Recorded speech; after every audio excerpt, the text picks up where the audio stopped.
Welcome to our lecture, Private Equity Decoded, where we unpack investment strategy, valuation, and value creation in practical terms, and the cover graphic hints at capital flows, operational levers, and growth arrows you'll see throughout this deck, setting the stage for how private equity teams source deals, structure investments, and drive returns across a portfolio. This slide maps the private equity ecosystem. Limited partners like pensions and endowments provide capital commitments to general partners, who in turn work with banks, consultants, lawyers, and portfolio teams to originate and create value,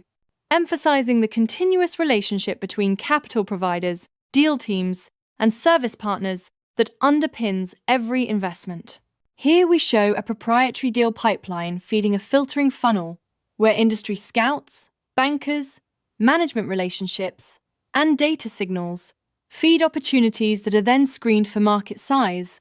EBITDA, stability, recurring revenues, and multiple arbitrage potential, illustrating how a disciplined sourcing process converts many leads into one well-selected target. Diligence is the engine of investment validation, combining commercial, financial, and legal work streams into stress tests and synergy assessments. The output feeds IRR modeling and negotiation strategy, and the visual underscores how thorough analysis, including ESG and regulatory checks, underpins confident go-no decisions. This slide explains deal structuring and incentive alignment, showing how equity checks and debt tranches are layered to balance control and leverage, while the equity waterfall aligns GP and LP incentives through preferred returns, performance hurdles, and carried interest,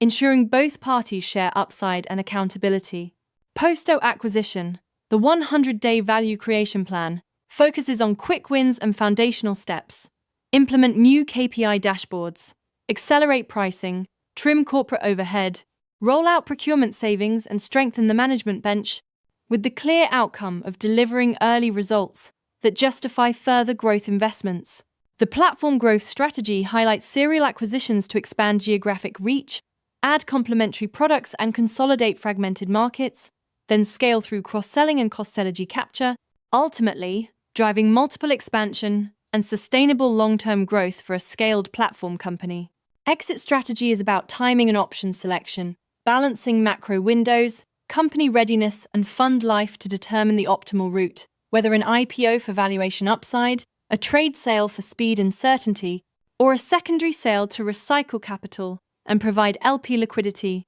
each path driven by different priorities. Successful exits rest on clear operational and governance prerequisites, verified financials with 3 years of audited statements, a clean cap table, scalable IT systems, seasoned independent directors, documented ESG reporting, and a compelling equity story, all of which together make a business attractive and sale-ready. Performance measurement focuses on IRR and MOIC at fund and investor levels, using public market equivalents and PME benchmarking to assess relative value and translating quartile rankings into strategic implications for future fundraising, LP confidence, and GP carried interest receipts. Primary risks include leverage, covenant breaches, valuation, multiple compression, talent flight, and regulatory shifts, and the slide pairs each with practical mitigants such as conservative covenants, hedging instruments, retention packages, and diversified insurance or sector exposures to reduce downside and preserve optionality. Industry trends accelerating change include record dry powder driving competition, ESG integration as a core value driver, secondaries and continuation funds extending liquidity options, and tech-enabled due diligence where advanced analytics and AI reshape sourcing, monitoring, and exit preparation, all altering how deals are sourced and value is realized.